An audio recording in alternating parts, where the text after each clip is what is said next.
Hello everyone, welcome back to your on YouTube channel Sehrawat classes. कैसे हैं आप सब? आई होप आप सब बहुत अच्छे हैं, स्वस्थ हैं, खुश हैं और अपनी तैयारी में लगे हुए हैं। सो गाइज, प्रैक्टिस सेट हम लोग कर रहे हैं अपने अपकमिंग एग्जाम्स के लिए एंड उसे हम 5 पार्ट अपने कंप्लीट कर चुके हैं। Now in this video we will continue that practice set and the first question is protective layer of ozone in the atmosphere exist in which layer.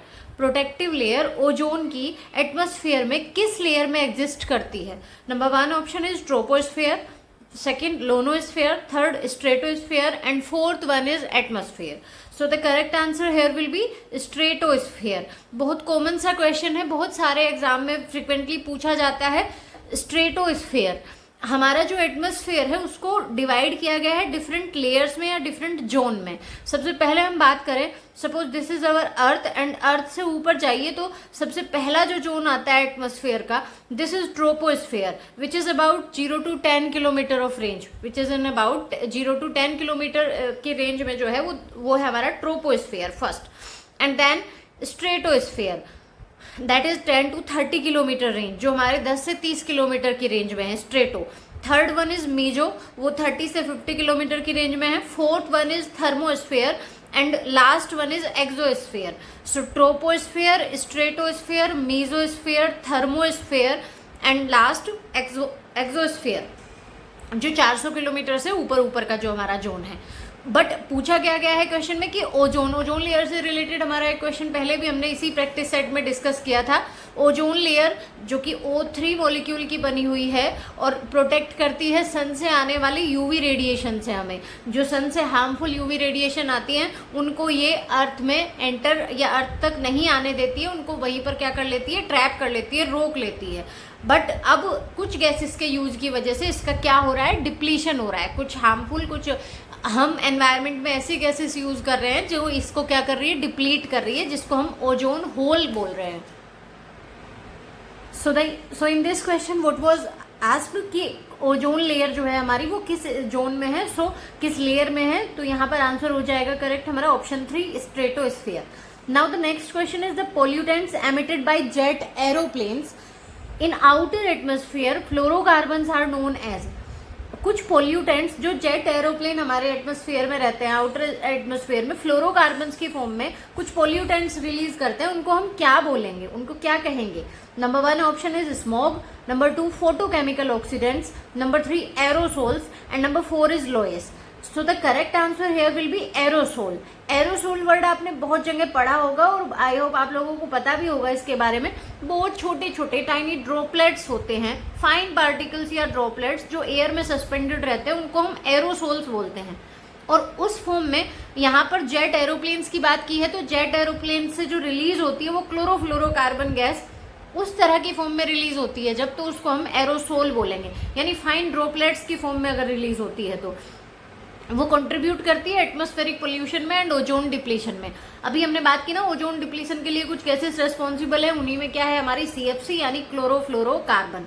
तो flying jet से जब ये रिलीज होती है एरोसोल की फॉर्म में, that will contribute to atmospheric pollution and ozone depletion. बाकी options की अगर हम बात करें, स्मोक आप लोग जानते हैं जनरली स्मोक क्या होता है, स्मोक प्लस फोग, यानी कोहरे को और धुएं को मिलाकर जो इनविजिबिलिटी कर देता है एटमॉस्फेयर में, उसको हम स्मोक बोलते हैं, विजिबिलिटी को कम करता है। फोटोकेमिकल ऑक्सीडेंट्स यानी कि कुछ ऐसे केमिकल सब्सटेंस जो ऑक्सीडेशन का काम करते हैं। एंड लोएस क्या है, जियोलॉजिकल सेडिमेंट्स होते हैं। ये कुछ जियोलॉजिकल सेडिमेंट यानी अर्थ की जो लेयर है, क्रस्ट है, उसमें मिलने वाले और बनते हैं किससे, विंड ब्लोन डस्ट और सिल्ट साइज पार्टिकल्स होते हैं, फॉर्म्ड फ्रॉम विंड ब्लोन, हवा से बहने वाले डस्ट से बन जाते हैं। एंड सिल्ट के जैसे साइज के पार्टिकल्स होते हैं, मिट्टी में जो कण होते हैं सिल्ट, उसके साइज के पार्टिकल्स होते हैं ये लोएज। So the correct answer here will be option 3 aerosol. Now the next question is which one of the following hormones is not found in plants. इनमें से कौन सा हार्मोन प्लांट्स में नहीं मिलता है? ऑप्शंस हमारे पास क्या क्या है, 2,4-D, GA2, gibberellin, IAA indole acetic acid. यहाँ पर करेक्ट आंसर हो जाएगा 2,4-D। 2,4-D कैसे होगा बेटा, 2,4-D GA2, जब हम प्लांट हॉर्मोन्स यानी फाइटो हॉर्मोन्स को स्टडी करते हैं तो ये सब नाम हमारे सामने आते हैं। तो अगर हम डीपली नहीं सोचेंगे, ऊपर ऊपर से देखेंगे, तो दिमाग में आएगा भाई सारे ही प्लांट हार्मोन्स हैं, तो इनमें से प्लांट में ना मिलने वाली कौन सी बात हुई? तो ना मिलने वाली इसलिए है बिकॉज पूछा है प्लांट्स में नहीं पाया जाता। तो 2,4-D जो है वो है तो एक हार्मोन, ऑक्सिन हार्मोन की कैटेगरी में आता है, but this is synthetic auxin. ये क्या है? सिंथेटिक ऑक्सिन है, मीन्स मैन मेड है, इसको बनाया जाता है। और किस पर्पज से? वीड किलर, वीडीसाइड की फॉर्म में इसको यूज किया जाता है। हमारी क्रॉप्स में वीड्स को किल करने के लिए जिसका यूज किया जाता है दैट इज 2,4-D, वीडीसाइड की तरह यूज होने वाला two four dichlorophenoxy acetic acid, two four dichlorophenoxy acetic acid which is a type of auxin but synthetic auxin. It is not naturally found in plants body. Plants की बॉडी में naturally नहीं पाया जाता है, सिंथेटिकली प्रिपेयर किया जाता है इसको। बाकी हार्मोन्स की बात करें तो जिब्रेलिन है, GA2 जिब्रेलिक एसिड का ही टाइप है। जिब्रेलिन कई कैटेगरी में डिवाइडेड है, 100 तक हमारे जिब्रेलिक एसिड है। इंडोल एसिटिक एसिड, ये इंडोल 3 एसिटिक एसिड, Na होता है नेफ्थेलिक एसिटिक एसिड, ये हमारे किसके टाइप होते हैं? ऑक्सिन के, जो नेचुरली फाउंड ऑक्सिन है हमारा उसका टाइप है। सो ये ऑक्सिन है तो क्या करवाता है? ग्रोथ करवाता है प्लांट्स में। और बाकी एक बात करें, तीनों के तीनों हमारे प्लांट्स में नेचुरली मिलने वाले हार्मोन्स हैं। इनके फंक्शन की बात करें तो इंडोल एसिटिक एसिड क्या करता है? ग्रोथ के लिए रेस्पॉन्सिबल होता है, स्टेम के भी और रूट के भी। टिप्स पे मोस्टली प्रेजेंट होता है, और जो फोटोट्रोपिज्म मूवमेंट होती है, यानी लाइट के स्टिमुलस की तरह लाइट काम करे और प्लांट का कोई पार्ट उसके रेस्पॉन्स में मूव करे, या तो उसकी तरफ, उसी की डायरेक्शन में या उसके अपोजिट डायरेक्शन में, उसको हम फोटोट्रोपिज्म बोलते हैं। Positive phototropism, negative phototropism, that is due to auxin hormone. वो जो मूवमेंट होती है स्टेम का किसकी तरफ? लाइट की तरफ बेंड होना, रूट का उसके अपोजिट डायरेक्शन में बेंड होना, फोटोट्रोपिज्म होता है, पॉजिटिव और negative, that is due to auxin hormone. Auxin hormone responsible होता है उसके लिए। जिब्रेलिन के बारे में जाने तो जिब्रेलिन हमारा ग्रोथ और डेवलपमेंट के लिए नेसेसरी होता है हार्मोन्स, प्लांट की ग्रोथ और डेवलपमेंट के लिए overall. Now the next is an inflorescence in which flowers arise from different points but reach the same level is called as। Inflorescence से रिलेटेड क्वेश्चन है, मीन्स जो plant है उन पे फ्लावर्स का अरेंजमेंट, प्लांट्स की ब्रांच पे flowers किस तरीके से लगे हुए हैं, वो अरेंजमेंट जो है उसको इन्फ्लोरेसेंस बोलते हैं। और एक डेफिनेशन दे दी, ये समझिए आपको, और ऑप्शन पूछ लिए हैं कि भाई किस में इनमें से, कैटकिन में, कोरिम्ब में, अम्बेल में या स्पेडिक्स में इस तरह का अरेंजमेंट होता है कि फ्लावर्स जो है वो अराइज तो डिफरेंट पॉइंट से होते हैं बट सबके सब एक पॉइंट तक पहुंचते हैं, सेम लेवल तक पहुंचते हैं। लेवल सबका सेम होता है बट डिफरेंट पॉइंट से अराइज होते हैं। उस तरह के इन्फ्लोरेसेंस को क्या बोलेंगे? सबसे पहले तो बात करें, basically inflorescence is of 2 types. Number 1 is racemose and number 2 is cymose. Racemose किसको बोलेंगे?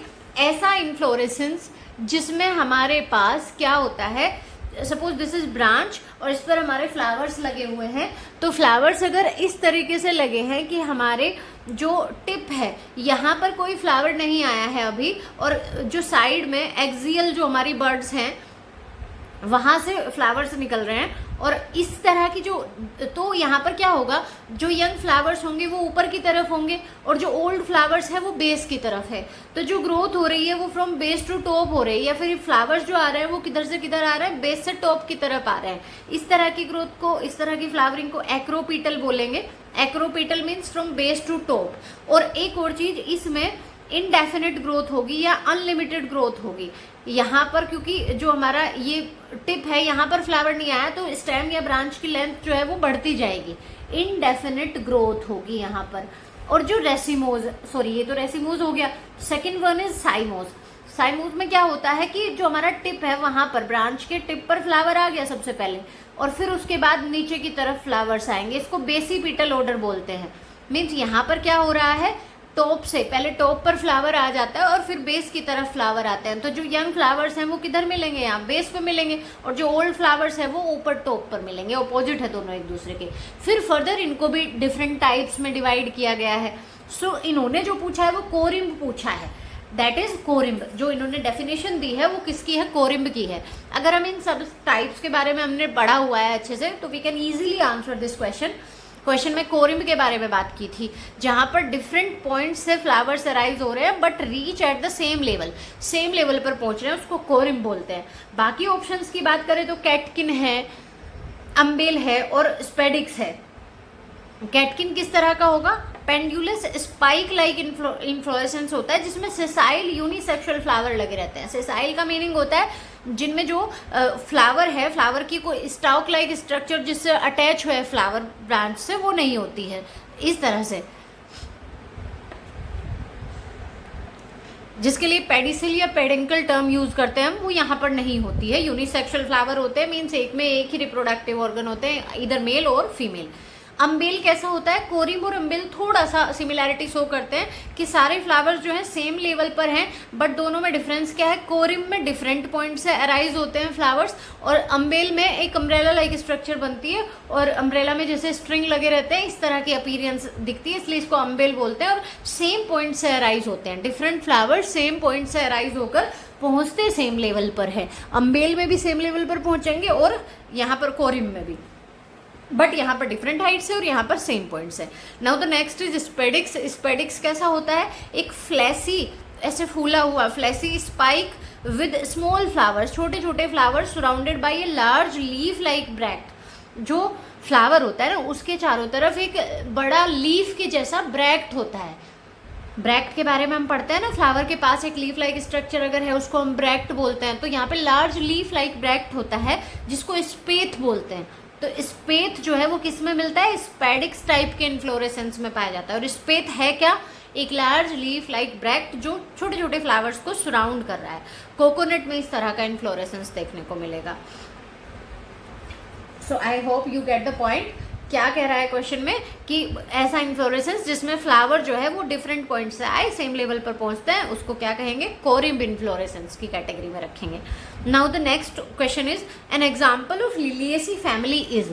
लिलिएसी फैमिली का हमारा एग्जाम्पल हमको बताना है इनमें। First option is lupin, second one soybean, third one petunia and fourth one is tulip. This is also a very basic and very easy question. Lupin Fabaceae family में आता है, soybean भी फेबेसी फैमिली में आती है, petunia हमारी, Fabaceae means हमारी दाल वाली जो फैमिली है, पेटूनिया सोलेनेसी में आता है, सोलेनेसी आलू टमाटर बैंगन वाली जो हमारी फैमिली है उसमें पेटूनिया भी आता है, एंड इसको नाइट शेड फैमिली भी बोलते हैं। एंड ट्यूलिप हमारा आता है किसमें? लिलिएसी में। ट्यूलिप किस में आएगा? लिलिएसी फैमिली में। ऑर्नामेंटल प्लांट है बेसिकली ये, हर्बेसियस बल्बस प्लांट्स है जो अपने लार्ज और ब्राइटली कलर्ड फ्लावर्स के लिए जाना जाता है, इसलिए ऑर्नामेंटल पर्पज में यूज होता है। So the correct answer here will be option 4 tulip. Now the next question is the new varieties of plants are produced by. Plants की नई वेराइटीज किस मेथड से प्रोड्यूस होती हैं? Option 1 selection and hybridization, option 2 mutation and selection, option 3 introduction and mutation, and last option is selection and introduction. यहाँ पर correct answer हो जाएगा सिलेक्शन एंड हाइब्रिडाइजेशन। नई वेराइटी प्लांट्स की किससे प्रोड्यूस होती है? सिलेक्शन एंड हाइब्रिडाइजेशन से। क्या किया जाता है इसमें? भाई हमें प्लांट्स की नई वैरायटी बनानी है तो हम क्या करेंगे? सबसे पहले ऐसे फेवरेबल कैरेक्टर वाले प्लांट्स को चूज करेंगे ना, सिलेक्ट करेंगे जो कैरेक्टर हम लाना चाहते हैं अपनी जनरेशन नेक्स्ट जनरेशन में, या अपने सीड्स में या प्लांट्स में जिन कैरेक्टर्स को हम इंट्रोड्यूस कराना चाहते हैं उन कैरेक्टर वाली क्रॉप्स को हम सिलेक्ट करेंगे सबसे पहले। लाइक हाई ईल्ड है किसी प्लांट में, ज़्यादा प्रोडक्शन है उसका, डिसीज रेजिस्टेंस है किसी प्लांट में, तो हम उसको सिलेक्ट करेंगे कि अगर हम चाहते हैं कि हमारी जो नई स्पीसीज बने, नई वैरायटी बने, उसमें डिसीज रेजिस्टेंस हो तो हम एक प्लांट डिसीज रेजिस्टेंस वाला लेंगे। अडेप्टेबिलिटी टू क्या करने के लिए? डिफरेंट कंडीशंस में अपने आप को अडेप्ट करने के लिए। तो ऐसी ऐसी कंडीशन वाला, ऐसे ऐसे फेवरेबल कैरेक्टर वाले प्लांट को सिलेक्ट करेंगे, फिर उनके बीच हाइब्रिडाइजेशन कराएंगे। बिकॉज हम क्या चाह रहे हैं? हाई यील्ड भी चाह रहे हैं और डिसीज रेजिस्टेंस भी चाह रहे हैं। तो एक प्लांट हाई यील्ड वाले कैरेक्टर का लेंगे, एक डिसीज रेजिस्टेंस का लेंगे, और दोनों के बीच हाइब्रिडाइजेशन मीन्स क्रॉस कराएंगे। तो जो हमारा न्यू प्लांट होगा, न्यू वेराइटी आएगी, जो हमारी ऑफ स्प्रिंग प्लांट होगा, उसमें दोनों के कैरेक्टर्स हमें देखने को मिलेंगे। This process is selection and hybridization. पहले सिलेक्ट करना है, फिर उनके बीच हाइब्रिडाइजेशन कराना है। So the correct option here will be option 1 selection and hybridization. Now the next question is gibberellic acid induce flowering. Gibberellic acid induce करता है फ्लावरिंग किस में? In some gymnospermic plants only, in long day plants under short day condition, in short day plants under long day conditions, in day neutral plants under dark conditions. अभी gibberellic acid की अगर हम बात करें तो ये फ्लावरिंग को induce कर देता है किन प्लांट्स में? देखिए होता क्या है, जिब्रेलिक एसिड जो है वेजिटेटिव ग्रोथ को कंप्लीट कराता है। अगर वेजिटेटिव ग्रोथ हो जाएगी देन उसमें क्या होगी, फ्लावरिंग होगी। किसी भी प्लांट्स में पहले क्या होती है, किसी भी प्लांट में वेजिटेटिव ग्रोथ होती है ना, पहले होती है वेजिटेटिव ग्रोथ। फिर वो वेजिटेटिव ग्रोथ होने के बाद क्या इंड्यूस होता है, उसमें फ्लावरिंग होती है। वेजिटेटिव ग्रोथ होती है पहले एंड देन क्या, फ्लावरिंग, यानी कि उसकी रिप्रोडक्टिव साइकिल स्टार्ट होती है। तो वेजिटेटिव ग्रोथ जितनी जल्दी हो जाएगी किसी प्लांट की, जितना उसको जिब्रेलिक एसिड मिलेगा उसकी वेजिटेटिव ग्रोथ कंप्लीट हो जाएगी और उसमें फ्लावरिंग हो जाएगी। तो फ्लावरिंग किन प्लांट्स में इंड्यूस कर सकता है ये, यहाँ पर करेक्ट आंसर होगा इन long day plants under short day conditions. Actually होता क्या है, जो लॉन्ग डे प्लांट्स हैं अगर वो शॉर्ट डे कंडीशन में उनको आप रख दोगे तो उनमें क्या होगा, उनको लॉन्ग डे चाहिए होता है, लंबे दिन चाहिए होते हैं फ्लावरिंग करने के लिए, और आपने उनको शॉर्ट डे कंडीशन में रख दिया तो आप उनको या तो लॉन्ग डे कंडीशन एक्सपोजर करा दो, या तो उनको लंबा टाइम दे दो, दिन का सनलाइट ज़्यादा दे दो, या फिर आप उनको जिब्रेलिक एसिड दे दो। बिकॉज चाहिए तो क्या, लॉन्ग डे का पर्पज वहाँ पर क्या है, फ्लावरिंग करवाने के लिए, कि लॉन्ग डे क्यों चाहिए उनको, जिब्रेलिक एसिड ज़्यादा बने उनका। तो अगर आप या तो उनको लॉन्ग डे प्रोवाइड करा दो या फिर उनको जिब्रेलिक एसिड प्रोवाइड करा दो, दोनों ही कंडीशन में उनमें फ्लावरिंग हो जाएगी। तो आपने उनको किस में रख दिया था, शॉर्ट डे कंडीशन में रख दिया था। अब उनको क्या प्रोवाइड करा देंगे, अगर जिब्रेलिक एसिड प्रोवाइड करा देंगे तो उनमें फ्लावरिंग हो जाएगी, उनकी वेजिटेटिव ग्रोथ जल्दी हो जाएगी और फिर फ्लावरिंग हो जाएगी। बाकी ऑप्शंस की बात करें तो शॉर्ट डे प्लांट्स में अंडर लॉन्ग डे कंडीशन ये नहीं होगा, डे न्यूट्रल प्लांट में भी इफेक्ट नहीं पड़ेगा। और जिम्नोस्पर्मिक हो सकता है, बट जिम्नोस्पर्मिक तो क्या हो गया, कुछ जिम्नोस्पर्मिक में तो नहीं करता है ना, ऐसे ही प्लांट्स में करेगा जो लॉन्ग डे प्लांट्स हैं, जिनको ज़्यादा लंबे दिन की रिक्वायरमेंट होती है, सनलाइट की लंबे टाइम तक रिक्वायरमेंट होती है, उनको शॉर्ट डे कंडीशन में अगर रख दिया हो तो। सो the correct option here will be option 2। Now the next question is which of the following is a coconut milk factor. इनमें से कौन सा कोकोनट मिल्क फैक्टर है, यानी जो कोकोनट मिल्क होता है उसमें क्या प्रेजेंट होता है। Number 1 option is auxin, number 2 cytokinin, number 3 morphactin and number 4 is none of these. Correct answer here will be option 2 cytokinin. Coconut milk factor में मेनली कौन सा एंजाइम प्रेजेंट होता है, साइटोकाइनिन प्रेजेंट होता है। साइटोकाइनिन या काइनेटिन भी जिसको हम बोलते हैं, mainly it is responsible for sale division. ये किसके लिए रेस्पॉन्सिबल होता है, सेल डिवीजन के लिए।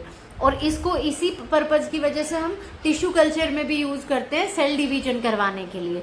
बाकी सारे हॉर्मोन्स ओवरऑल ग्रोथ और डेवलपमेंट के लिए रेस्पॉन्सिबल है, ऑक्सिन है, जिब्रेलिक एसिड है, बट साइटोकाइनिन पर्टिकुलरली इसको कोई रिप्लेस नहीं कर सकता। सेल डिवीजन जो कराएगा वो कौन कराएगा, साइटोकाइनिन करवाएगा। बाकी हॉर्मोन्स की बात करें, ऑक्सिन प्लांट ग्रोथ के लिए ही रेस्पॉन्सिबल होता है, और जो एक ऑप्शन इन्होंने दिया है मोरफैक्टिन, ये एक सिंथेटिक पीजीआर होता है, मींस प्लांट ग्रोथ रेगुलेटर होता है सिंथेटिक, जो क्या करता है, इनहिबिट करता है growth of fruits and leaves, fruits और लीव्स की ग्रोथ को रोकता है। Now the next question is the ripening of fruits can be hastened by treatment with. Fruits की राइपनिंग को यानी फ्रूट्स के पकने को आप कैसे तेज कर सकते हो, किस चीज के ट्रीटमेंट से। Number 1 option is gibberellic acid, number 2 indole acetic acid, number 3 florigen and number 4 is ethylene gas. So the correct answer here will be ethylene gas. This is responsible, primarily this is responsible for ripening of fruits. Fruits के ripening के लिए ये एक gaseous hormone होता है जो responsible होता है। बाकी ऑप्शंस इंडोल एसिटिक एसिड, अभी हम बहुत सारे क्वेश्चन प्लांट हार्मोन से रिलेटेड इन्होंने एक ही जगह पर दिए हुए हैं, तो हम डिस्कस कर चुके हैं इनके बारे में, gibberellic acid, indole acetic acid के बारे में। एथाइलिन गैस की बात करें तो ये क्या कर देता है, सॉफ्टनिंग कर देता है टिश्यूज़ की, फ्रूट राइपनिंग वही तो होता है, एंड कलर चेंजेस होते हैं और फ्लेवर डेवलप हो जाता है। फ्लोरिजन की बात करें तो फ्लोरिजन क्या करता है, फ्लावरिंग के लिए रेस्पॉन्सिबल होता है, और ये क्या करता है, फ्लोरिजन एक फ्लावरिंग हार्मोन है और ये वेजिटेटिव ग्रोथ को ट्रिगर करता है। वेजिटेटिव ग्रोथ हो जाती है तो उसके बाद फ्लावरिंग हो जाती है। Now the next question is ethylene is ethylene क्या है बच्चों। Ethylene a gaseous hormone, a gaseous enzyme, liquid gas mixture और सॉलिड हार्मोन। अभी हमने डिस्कस किया ethylene is a gaseous hormone. Ethylene क्या है, गैसियस हार्मोन है which is responsible for fruit ripening and breaking off seed dormancy. Plant growth और development के लिए भी इसका रोल होता है, बट मेनली हम फ्रूट राइपनिंग में पढ़ते हैं। और क्या करता है, plant growth and development, flowering को इंड्यूस करता है, फ्रूट राइपनिंग तो कराता ही है, और सीड डोरमेंसी को ब्रेक करता है। सीड डोरमेंसी को ब्रेक करने में भी इसका रोल होता है। Now the next is pigment phytochrome is involved in. Pigment phytochrome किस में इन्वॉल्व होता है? Number 1 option is phototropism, number 2 photorespiration, number 3 photoperiodism and number 4 is geotropism. So यहाँ पर करेक्ट आंसर क्या हो जाएगा? Photoperiodism. Pigment phytochrome is involve in, इनमें से किस में इन्वॉल्व होता है? फोटो पीरियोडिज्म में। फोटोट्रोपिज्म, जियोट्रोपिज्म, ये ट्रॉपिक मूवमेंट और नेस्टिक मूवमेंट अभी हम डिस्कस करेंगे, इसके बाद भी इनके बारे में है तो हम वहीं पर डिस्कस करेंगे एक क्वेश्चन में फोटोट्रोपिज्म और जियोट्रोपिज्म। अभी बस इतना जानिए, this is a kind of movement in plants. Plants में एक तरह की मूवमेंट होती है, ग्रोथ मूवमेंट होती है, जिसमें प्लांट का कोई पार्ट किसी स्टिमुलस के रेस्पॉन्स में ग्रोथ करता है, या तो उसी की डायरेक्शन में या उसके अपोजिट डायरेक्शन में रेस्पॉन्स करता है या ग्रोथ करता है उसकी तरफ। जैसे स्टेम का लाइट की तरफ ग्रोथ करना, लाइट की डायरेक्शन में, और रूट का उसके अपोजिट। ऐसे जियो मीन्स ग्रेविटी के लिए, ग्रेविटी की तरफ ग्रोथ होना किसी पार्ट का या उसके अपोजिट डायरेक्शन में होना। तो वहाँ पर पिगमेंट का कोई रोल नहीं है उस मूवमेंट में, वहाँ पर हार्मोन का हो सकता है, ऑक्सिन हार्मोन का, बट फाइटोक्रोम पिगमेंट का नहीं है। फोटो रेस्पिरेशन एक मेटाबॉलिक प्रोसेस होती है जो फोटोसिंथेसिस से रिलेटेड है, वहाँ पर भी इस पिगमेंट का रोल नहीं है। तो सो यहाँ पर करेक्ट आंसर होगा फोटो पीरियोडिज्म। जो फाइटोक्रोम पिगमेंट है ये रिलेटेड होता है फोटो पीरियोडिज्म से। फोटो पीरियोडिज्म क्या होता है? अभी हमने एक क्वेश्चन में इसको डिस्कस किया। Long day plant, short day plant होते हैं। मीन्स कुछ प्लांट्स में क्या होता है, फ्लावरिंग जो होती है वो डिपेंड करती है length of day and night, day और नाइट की लेंथ पर डिपेंड करती है। तो फोटो पीरियोडिज्म में प्लांट का रेस्पॉन्स होता है डे और नाइट की लेंथ के लिए, जिससे क्या होता है, इन्फ्लुएंस होती है उनकी दो प्रोसेस, एक सीड जर्मिनेशन और एक फ्लावरिंग, मेनली फ्लावरिंग। कुछ प्लांट्स में सीड जर्मिनेशन भी, मतलब कितने घंटे आप किसी प्लांट को लाइट दे रहे हो, सनलाइट दे रहे हो, उससे क्या डिसाइड होता है कि उसमें फ्लावरिंग होगी, जल्दी होगी, नहीं होगी, और सीड जर्मिनेशन, उसको हम फोटो पीरियोडिज्म बोलते हैं। कितने घंटे लाइट अवेलेबल हो रही है प्लांट को, डे कितना मिल रहा है और नाइट कितने घंटे की मिल रही है, तो उसके लिए कौन सा पिगमेंट रेस्पॉन्सिबल होता है? फाइटोक्रोम। एक चीज़ और बच्चों मैं आपको साथ डिस्कस करना चाहूँगी। कुछ क्वेश्चंस में आपको लगता होगा कि I am telling about a very basic thing, मैं बहुत ही कुछ बेसिक चीज़ों के बारे में बात कर रही हूँ, because this video is for all students. कुछ स्टूडेंट्स का बेस वीक होता है, कुछ को नॉलेज नहीं होती है उन चीज़ों के बारे में। सो अगर आपको ये लगता है कि मैं बहुत बेसिक में चाह रही हूँ और उसकी नीड नहीं है, तो आप वीडियो को स्किप करके आगे देख सकते हैं। अपने मतलब की चीज़ें मीन्स जितना आपको नहीं पता है उतना, और ये आपकी प्रैक्टिस के लिए है। आप बस क्वेश्चन करते जाइए। अगर आपको एक्सप्लेनेशन ये लगता है ये बहुत बेसिक हो रहा है, तो ये तो हर स्टूडेंट के लिए है बेटा, हर तरह का स्टूडेंट यहाँ पर पढ़ता है, तो वो जिसको नीड है वो उस एक्सप्लेनेशन को आप सुनिए, बाकी स्किप करके आप क्वेश्चन सोल्व करते जाइए। मेन पर्पस हमारा क्या है? क्वेश्चन सोल्व करने से है कि आप कितने क्वेश्चन सोल्व कर पा रहे हो। जिस चीज़ को आपको एक्सप्लेनेशन सुनने की नीड है उसकी एक्सप्लेनेशन सुनिए, अदरवाइज आप अपना जितना आपको नीड है उतना पढ़ते जाइए और क्वेश्चन सोल्व करते जाइए। Now the next is the low temperature treatment that reduce the period between sowing and flowering is called। Low temperature treatment होता है जिससे पीरियड सोइंग और फ्लावरिंग के बीच का क्या कर दिया जाता है? कम कर दिया जाता है। किसी प्लांट को ऐसा ट्रीटमेंट देना जिसमें लो टेम्परेचर दिया जाता है उसको जल्दी फ्लावरिंग कराने के लिए, तो क्या बोलते हैं उसको? कीमोटैक्सिस, वर्नेलाइजेशन, फ्रीजिंग इंजरी, या नन ऑफ दीज। यहाँ पर करेक्ट आंसर हमारा क्या? So vernalization is a process in which we give the low temperature treatment to any plant। किसी प्लांट को हम लो टेम्परेचर ट्रीटमेंट देते हैं फ्लावरिंग कराने के लिए, फ्लावरिंग का टाइम कम करने के लिए, जल्दी फ्लावरिंग हो जाए किसी प्लांट में। कीमोटैक्सिस जो है वो हमारी उसी तरह की मूवमेंट होगी, किसी केमिकल के लिए प्लांट का रेस्पॉन्स करना। एंड फ्रीजिंग इंजरी क्या होगी? अगर हम बहुत लो टेम्परेचर देते हैं किसी प्लांट को, उसका कोई टिश्यू डैमेज होता है, उसको फ्रीजिंग इंजरी बोलेंगे। Now the next question is tendrils exhibit twining of tendrils is due to. Tendrils exhibit करते हैं या फिर टेंड्रिल्स की जो ट्विनिंग होती है वो किस वजह से होती है? Option 1 is thigmotropism, option 2 seismonasty, option 3 heliotropism and option 4 is diageotropism. So the correct answer here will be thigmotropism. Thigmotropism क्या है बेटा? किसी टच के लिए रेस्पॉन्स करना। अभी हमने डिस्कस किया कि किसी स्टिमुलस के लिए प्लांट के किसी पार्ट का उसकी तरफ ग्रोथ करना। देखो, दो तरह की मूवमेंट होती है हमारे पास। प्लांट्स जो होते हैं वो दो तरह की मूवमेंट शो करते हैं। प्लांट्स में दो तरह की मूवमेंट्स होती है, एक ट्रोपिक मूवमेंट या ट्रोपिज्म हम जिसको बोलते हैं, and second one is nastic movement, nastic movement या नेस्टिज्म। बेसिक सी इंफॉर्मेशन तो इनके बारे में ये है कि जब प्लांट का कोई पार्ट किसी स्टिमुलस की डायरेक्शन में या उसके अपोजिट डायरेक्शन में ग्रोथ करके मूवमेंट करता है तो उसको ट्रोपिज्म बोलते हैं। और ग्रोथ मूवमेंट होती है, ये ट्रोपिज्म जो होती है इसमें ग्रोथ की फॉर्म में मूवमेंट होती है प्लांट की। मीन्स अगर स्टेम रेस्पॉन्स कर रही है तो वो उसकी तरफ ग्रो करेगी, रूट रेस्पॉन्स कर रहा है तो उसकी तरफ उस चीज की, उस स्टिमुलस की, स्टिमुलस में भी लाइट और ग्रेविटी और एनी केमिकल और वाटर, ये सारे क्या हो सकते हैं, स्टिमुलस हो सकते हैं। तो इनके लिए अगर कोई प्लांट का पार्ट मूवमेंट कर रहा है और उस तरफ ग्रोथ करके या उसके अपोजिट डायरेक्शन में, उस बेसिस पर डिफरेंट टाइप की मूवमेंट ट्रोपिज्म मूवमेंट होती है। और यहाँ पर क्या होता है, जो स्टिमुलाई है उसकी डायरेक्शन डिटरमाइन करती है रेस्पॉन्स की डायरेक्शन। भाई इधर से लाइट आ रही है तो स्टेम इसकी तरफ मूव करेगा, इसकी तरफ ग्रोथ करेगा, रूट इसके अपोजिट डायरेक्शन में ग्रो करेगी। तो और लाइट को इधर से दोगे तो वो फिर इसकी तरफ इधर बेंड हो जाएगी, स्टेम इधर ग्रो करेगी। तो जो लाइट की डायरेक्शन है वो डिटरमाइन कर रही है कि रेस्पॉन्स किस डायरेक्शन में होगा। ये तो होती है ट्रोपिज्म या ट्रोपिक मूवमेंट।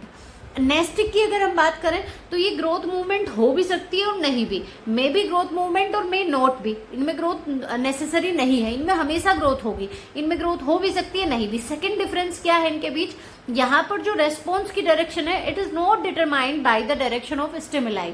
स्टिमुलाई की डायरेक्शन तय नहीं करती कि रेस्पॉन्स किस डायरेक्शन में होगा। इसका बहुत कॉमन सा एग्जाम्पल जो हम देखते हैं वो टच मी नॉट प्लांट में देखते हैं।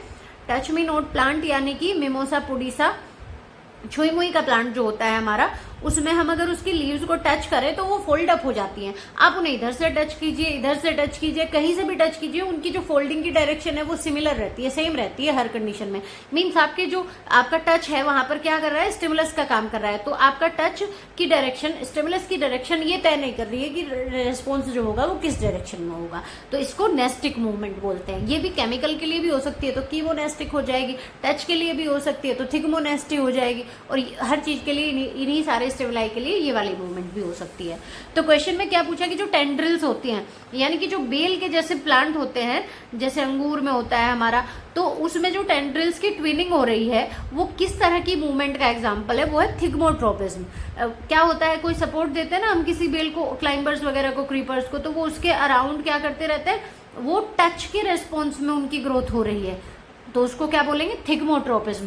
हार्मोन रेस्पॉन्सिबल होता है इस तरह की मूवमेंट के लिए, ऑक्सीजन जिधर टच होगा उधर उनमें ज्यादा क्या ऑक्सीजन होगा, सेल डिवीजन ज्यादा होगा तो उस तरफ क्या हो जाएगा, मास बढ़ जाएगा सेल्स का, सेल्स ज्यादा ग्रो करेंगी और उधर की तरफ वो बेंड हो जाएगा। ऐसे बेंड होते होते वो उस पर ट्विनिंग करता रहता है किसी सपोर्ट पर। सीजमोनेस्टी की बात करें तो सीजमोनेस्टी हमारी किसमें देखने को मिलती है, मिमोसा लीव्स में यानी टच मी नॉट प्लांट में। और हेलियोट्रोपिज्म क्या होता है, ये लाइट के लिए ग्रोइंग टुवर्ड्स लाइट, किसी प्लांट के पार्ट का लाइट की तरफ ग्रो करना। एंड डाइजियोट्रोपिज्म क्या होता है, ग्रेविटी के लिए ग्रोथ मूवमेंट होना, और वो या तो हॉरिजॉन्टली या फिर उसके साथ राइट एंगल बनाते हुए, हॉरिजॉन्टली या राइट एंगल बनाते हुए। Next question is on touching the leaves of mimosa pudica droop down because of. जो टच मी नॉट प्लांट की हमने बात की उसमें टच करने पर उसकी लीव्स को फोल्ड अप हो जाना किस तरह की मूवमेंट का एग्जांपल है, सीजमोनेस्टी, हाइड्रोट्रोपिज्म, कीमोनेस्टी और थिग्मोट्रोपिज्म। ट्रोपिज्म तो नहीं होगा, अभी हमने बात की कि अगर हम टच किसी भी डायरेक्शन से करें रेस्पॉन्स जो होगा वो एक ही डायरेक्शन में होगा। यहाँ हो जाएगा सीजमोनेस्टी टच के लिए। यहाँ पर क्या होता है बेटा, उसकी जो लीव्स होती है उनके टर्जर प्रेशर में चेंज आता है, उसके पास स्पेशलाइज सेल्स होती हैं जो उनको होल्ड किए हुए हैं, और वाटर की मूवमेंट होती है सेल्स में जिसकी वजह से पानी निकल जाता है सेल्स की वजह से, सेल्स में से, और उनका टर्जर प्रेशर कम हो जाता है जिससे वो ऐसे मुरझा जाती है, ड्रूप डाउन, गिर जाती हैं, बिकॉज उनका जो सपोर्ट है वो गिर जाता है तो लीव्स को भी ऐसे गिरा देता है। Next question is the principal cereal crop in India is. India की प्रिंसिपल सीरियल क्रॉप क्या है, अनाज की हमारी जो मेन फसल है वो क्या है, व्हीट, राइस, मेज और sorghum. Correct answer here will be rice. Rice हमारा स्टेपल फूड भी है और हमारा जो कंट्री है वो वर्ल्ड की सेकंड लार्जेस्ट प्रोड्यूसर है राइस की, और अपनी कंट्री में भी बात करें तो वेस्ट बंगाल, पंजाब, यूपी ये मेन प्रोड्यूसर्स हैं इसके। Next question is family of Atropa belladonna is. Atropa belladonna की जो फैमिली है वो कौन सी है, मालवेसी, सोलेनेसी, ब्रेसिकेसी या फिर लिलिएसी। सो एट्रोपा बेलाडोना हमारा किस फैमिली में आता है, ये आता है बेटा हमारा सोलेनेसी फैमिली में। सोलेनेसी फैमिली में बहुत सारे इंपॉर्टेंट प्लांट्स आते हैं जिनमें से क्वेश्चन बनते हैं। तो सोलेनेसी फैमिली यानी पोटैटो टोमेटो वाली जो फैमिली है उसी में हमारे एट्रोपा बेलाडोना आता है। एट्रोपा बेलाडोना से बड़ा कॉमन सा बड़ा इंपॉर्टेंट सा क्वेश्चन बहुत बार पूछा जाता है, क्या है एट्रोपा बेलाडोना। इससे ड्रग ऑब्टेन की जाती है इसकी रूट से, जिसके अंदर एट्रोपिन एल्केलॉइड होता है। कौन सा एल्केलॉइड होता है? एट्रोपिन, जिसका हम आई सर्जरी में यूज करते हैं प्यूपिल को, आई का जो प्यूपिल है उसको डायलेट करने के लिए। टेस्टिंग वगैरह की, आईज की टेस्टिंग वगैरह में क्या काम करता है ये? प्यूपिल के साइज को क्या करता है? बढ़ा देता है, प्यूपिल को डायलेट कर देता है। और इसके अलावा ये एनाल्जेसिक भी होता है, जो इससे एल्केलॉइड ऑब्टेन होता है एट्रोपिन, ये एनाल्जेसिक यानी पेन रिलीफ करने का भी काम करता है, पेन में रिलीवर का काम करता है। सो सोलेनेसी फैमिली से बिलोंग करता है Atropa belladonna. Now the next question is among the following which one is the richest source of, इनमें से कौन सा प्रोटीन की रिचेस्ट सोर्स है? फिर से बहुत, ये तो कॉमन सेंस का ही क्वेश्चन हो गया, कोई भी इसको आंसर करेगा। Soybean, glycine max, wheat, rice, gram. तो सबसे ज़्यादा हम सुनते हैं और पढ़ते भी हैं कि सोयाबीन में सबसे ज़्यादा हमारी प्रोटीन होगी। इन सारे ऑप्शंस की बात करें तो व्हीट में 13% होती है, और अगर प्रोटीन की बात करें ग्लाइसिन मैक्स में तो 43% प्रोटीन है और 20% यहाँ पर ऑयल है। जितने भी इसेंशियल हमारे अमाइनो एसिड्स हैं वो सबके सब हमें इसमें मिलते हैं। तो ये बहुत रिच सोर्स है किसका? प्रोटीन का। बाकी नेक्स्ट क्वेश्चन की बात करें, ओपियम और morphine is obtain from latex of unripe fruit of. Opium या पोपी, जिसको हम पोपी प्लांट भी बोलते हैं, ओपियम यानी अफीम या मॉर्फिन उसकी एक फॉर्म है, वो किसके लेटेक्स से ऑब्टेन होती है? किसके? अनराइप फ्रूट के लेटेक्स से। किसके अनराइप फ्रूट से? Papaver somniferum, coffee arabica, thea sinensis, oryza sativa. So the correct answer here will be papaver somniferum, जो अफीम का प्लांट होता है, पॉपी प्लांट होता है, उसी से ओपियम या मॉर्फिन ऑब्टेन की जाती है। कॉफिया अरेबिका की बात करें, coffee plant, thea sinensis tea plant, oryza sativa rice. So the correct answer here will be option 1. Now the next question is quinine is important in treatment of malaria and is extracted from. quinine जो होती है वो important है malaria के treatment में। बहुत basic question, बहुत बार पूछा जाता है। And is extracted from bark of cinchona, bark of cinnamon, stem of hevea and leaves of ocimum. Ocimum यानी कि तुलसी हम जिसको बोलते हैं, और मेडिसिनल प्रॉपर्टी वाला प्लांट है, तो उसकी लीव से तो कुनैन नहीं ऑब्टेन होता है, उसकी एरोमेटिक लीव्स होती है और मेडिसिनल पर्पज होते हैं उसके। सिन्नामन की बात करें तो इससे एरोमेटिक ऑयल्स और फ्लेवर होते हैं इसमें, इससे भी ऑब्टेन नहीं होता। ये होता है हमारा bark of cinchona. Cinchona plant की बार्क से यानी छाल से कुनैन ऑब्टेन की जाती है, जो मलेरिया के ट्रीटमेंट में यूज होती है। ये स्टेम ऑफ हीविया क्या है? नेचुरल रबर होती है। So the correct answer here will be option 1, bark of cinchona. Now the next question, the correct representation of the alkaloids obtained from opium. Opium से मिलने वाले एल्केलॉइड्स का करेक्ट रिप्रेजेंटेशन क्या है? मॉर्फिन, कोडीन, थेबीन, मॉर्फिन, कोडीन, थीबेन, और codeine पहले आ गया, फिर मॉर्फिन, फिर थीबेन, फिर morphine, codeine, nicotine. So the correct option will be option 1, morphine, codeine and thebaine. Most prominent और अबंडेंट एल्केलॉइड जो है ओपियम में वो क्या है? मॉर्फिन है, ठीक है। और उसके बाद कोडीन, केमिकली इसको मॉडिफाई किया जाता है, केमिकली बनाया जाता है क्या? इससे कोडीन और फिर उससे थीबेन। तो सबसे ज़्यादा प्रोमिनेंट और अबंडेंट एल्केलॉइड कौन सा है ओपियम में? मॉर्फिन है, और स्ट्रॉन्ग एनाल्जेसिक प्रॉपर्टी रखता है, और इससे फिर केमिकली मॉडिफाई करके ये सारे केमिकल्स बनाए जाते हैं। सो गाइज, आज के इस सेशन में हमारा ये प्रैक्टिस सेट कंप्लीट होता है 125 क्वेश्चंस का। मिलते हैं नेक्स्ट सेशन में कुछ नए क्वेश्चंस या नए प्रैक्टिस सेट के साथ या नए topic. It will be better if you tell me in comment section that आपको कोई टॉपिक स्टडी करना है इसके बाद, या प्रैक्टिस सेट ही कंटिन्यू करें हम, which will be more beneficial for you. So मिलते हैं नेक्स्ट वीडियो में। Till then take care and bye bye. अपना ख्याल रखिए, खुश रहिए, और अगर वीडियो अच्छी लगे तो वीडियो को लाइक और शेयर जरूर करें and subscribe my channel. Thank you so much for watching.